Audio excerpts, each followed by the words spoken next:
Ukiachana na kwamba watu wengi wanaamini Wema Sepetu alikuwa analia kwa sababu kajifungua mtoto, lakini kuna kitu kingine kikubwa zaidi ambacho kimeweza kumliza Wema Sepetu.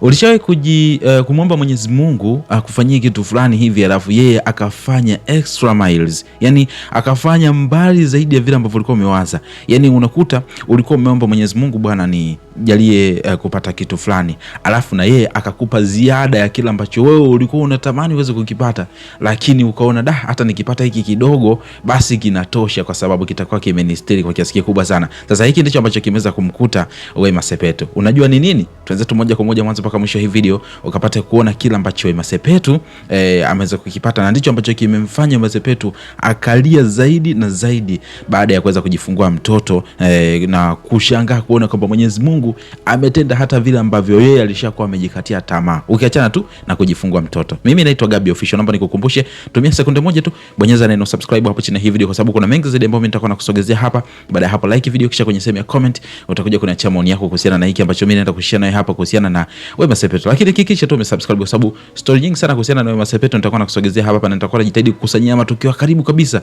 ili kukuletea uweze kufahamu kile ambacho kitakuwa kinaendelea. Kwa hiyo hakikisha unatembelea channel yetu mara kwa mara kwa ajili ya kuhakikisha kwamba haukosi chochote. Sasa kama ambavyo tunafahamu, of course ilikuwa ni ndoto ya Wema Sepetu kujifungua mtoto. Lakini kuna moja ya kauli ama wakati anaojua siku moja Wema Sepetu aliwahi kusema kitu ambacho nitakuwekea hapo, msikilize yeye mwenyewe. Na hii sio nyingine, ni kuhusiana na jinsia ya mtoto. Alishawahi kusema, akasema natamani sana lakini kuna wakati nakata tamaa, baadaye narudi nikiamini kwamba pengine ipo siku moja itawezekana nipate mtoto wa jinsia hii, lakini kashindikana. Hebu msikilize Wema Sepetu hapa akizungumza kuhusiana na kila alichokuwa natamani kuhusiana na mtoto ambaye atakuja kumpata, alafu tunarejea hapa kwa ajili yako. Tamani mtoto wa kiume. Mtoto wa kiume namtamani.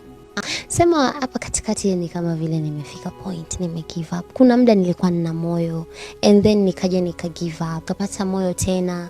Sasa hivi tena naenda kwenye verge ya ku give up. Yani nakuaga hivyo, tuna rise tuna fall. Hakuna kitu ambacho kinauma kama kukaa sehemu na watu wote wanaongelea watoto afu huna mtoto. Mungu atakupa. Nime experience hiyo kitu just using tulivyoenda kwenye, yani I will tell you this, kuna kitu kiko kimenikaa hapa and imagine Wema Sepetu licha kwamba alikuwa amemwomba Mwenyezi Mungu at least apate mtoto, lakini alikuwa anatamani sana mtoto wake wa kwanza aweze kuja kuwa wa kiume. So this time around kila ambacho Wema Sepetu alikuwa amemwachia tu Mwenyezi Mungu kwamba no way out, Mwenyezi Mungu kama ukitaka tenda, lakini hata ukinipa mtoto tu haijalishi jinsia gani mimi nitampokea, lakini alikuwa anataka sana mtoto wa kiume. And finally Mungu ameamua kujibu completely, yani amejibu kabisa vyote kwa ujumla. Amemjibu mtoto alafu akamjibu na mtoto wa kiume.